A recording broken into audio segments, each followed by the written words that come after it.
Friends, स्वागत है आपका आपके अपने YouTube चैनल गौसिया ज्ञान भंडार में। और मैं हूं आपकी दोस्त गौसिया यूबी। एंड आज यू नो कि कॉन्स्टिट्यूशनल लॉ की सीरीज़ हमारी जो है कंटिन्यूसली चल रही है।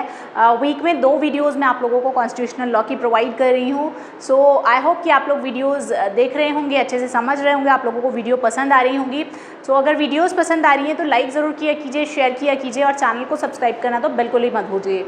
दोस्तों, जो चैनल को सब्सक्राइब करना होता है वो एक ही बार करना होता है, एक से ज़्यादा बार आप लोगों को चैनल को सब्सक्राइब नहीं करना होता है। जब रेड बटन आ रहा होता है तब आपको सब्सक्राइब करना होता है। ओके, तो गाइज देखिए, कॉन्स्टिट्यूशनल लॉ की सीरीज़ में आज हम लोग बात करने जा रहे हैं राइट टू एजुकेशन के बारे में।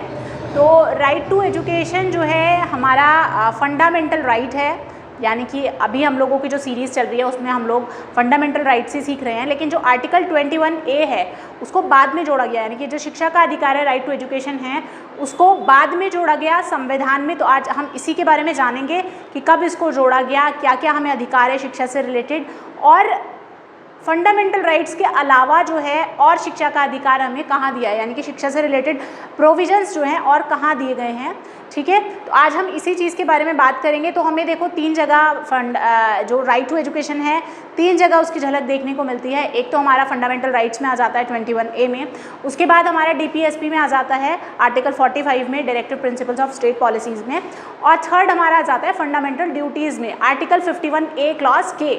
ओके, तो 51A जो है आर्टिकल वो भी बाद में जोड़ा गया, उसी में K क्लॉज को जोड़ा गया है 86 अमेंडमेंट के थ्रू। तो आज हम इसी के बारे में बात करेंगे, कब जोड़ा गया, क्यों जोड़ा गया, और क्या हमें बताया गया है इस राइट टू एजुकेशन के माध्यम से। तो चलिए जल्दी से शुरुआत कर देते हैं अपनी वीडियो की। तो आज हम लोग सीख रहे हैं राइट टू एजुकेशन, जो कि हमारा एक फंडामेंटल राइट है और आर्टिकल 21A में है। ठीक है, तो the state shall provide free and compulsory education to all children of the age of 6 to 14 years in such a manner as the state may by law determine। ठीक है, देखिए क्या कहना चाहता है, जो हमारा राज्य है वो प्रोवाइड करेगा फ्री एंड कंपल्सरी एजुकेशन।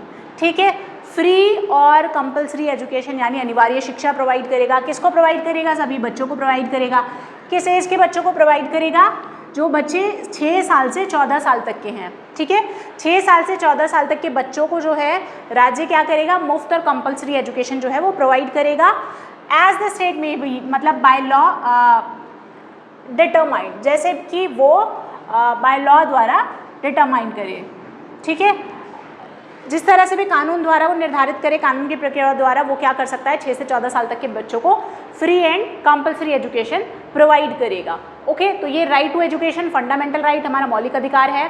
ठीक है, अगर आपको ये शिक्षा, मतलब ये कंपल्सरी वाली जिसकी हमने बात की थी, नहीं प्रोवाइड की जा रही है तो आप इसके लिए मांग कर सकते हैं, क्योंकि ये हमारा फंडामेंटल राइट है। ओके, लेकिन साथ साथ वर्ड दिया है as the state by law determine. ठीक है, तो बाय लॉ डिटरमाइन का मतलब यही हुआ जिस तरह से वो डिटरमाइन करे, स्टेट ने जिस तरह से डिटरमाइन किया होगा उस तरीके से। ठीक है, तो इस चीज़ को आप ध्यान रखेंगे।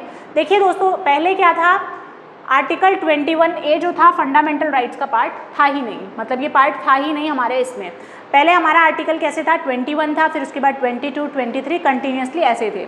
तो 21A को जो है वो जोड़ा गया था, ऐड किया गया था, किसके द्वारा? 86 कॉन्स्टिट्यूशनल अमेंडमेंट 2002 के थ्रू। ठीक है, 2002 में 86वां जो अमेंडमेंट है, 86वां अमेंडमेंट यानी 86 अमेंडमेंट 2002 में इसको जोड़ा गया था, ऐड किया गया था। ठीक है, राइट टू एजुकेशन को बनाया गया था।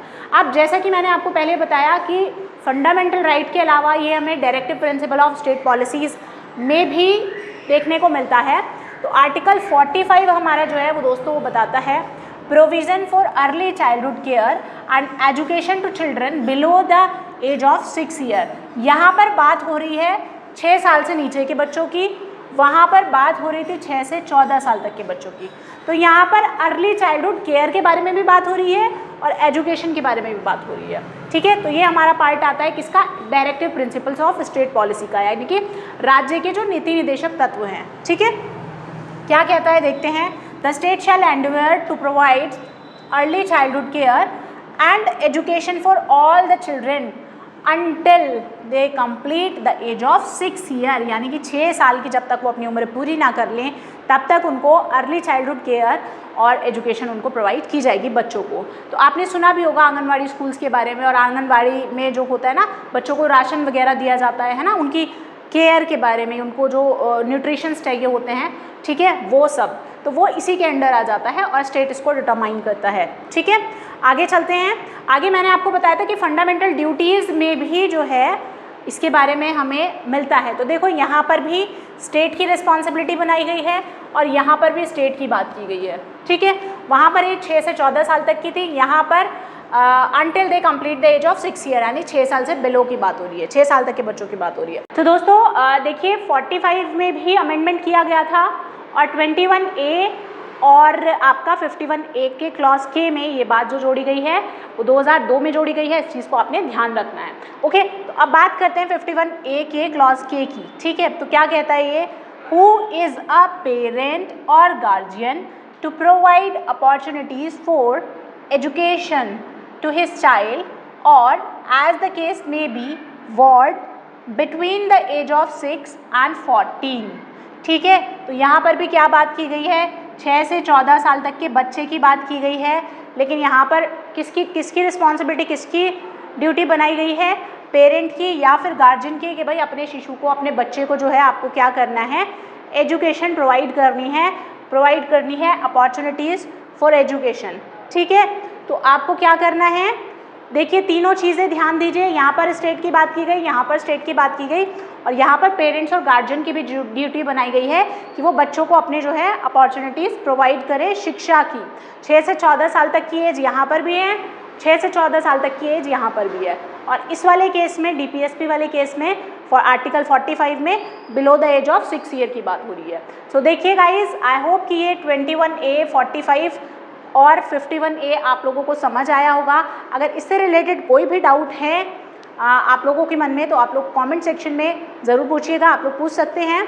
और दोस्तों साथ ही साथ देखिए हम लोग क्या कर रहे हैं, इस सीरीज़ को कंटिन्यू किए हुए हैं, तो आप लोग इसके नोट्स ज़रूर बनाइए। नोट्स बनाते हुए भी अगर आपको कोई डाउट आते हैं तो आप लोग उसमें भी पूछ सकते हैं। किसी केस लॉ के बारे में आप जानना चाहते हैं कॉन्स्टिट्यूशन से रिलेटेड या फिर लॉ के सब्जेक्ट से रिलेटेड, तो वो भी आप लोग जो है पूछ सकते हैं, कॉमेंट सेक्शन में बता सकते हैं। सो गाइज़, आई होप कि वीडियो आपको पसंद आया होगा। पसंद आया हो तो इसे लाइक ज़रूर कीजिएगा, शेयर कीजिएगा और चैनल को सब्सक्राइब करना मत भूलिएगा। Thank you so much for watching. खुश रहिए, मुस्कुराते रहिए।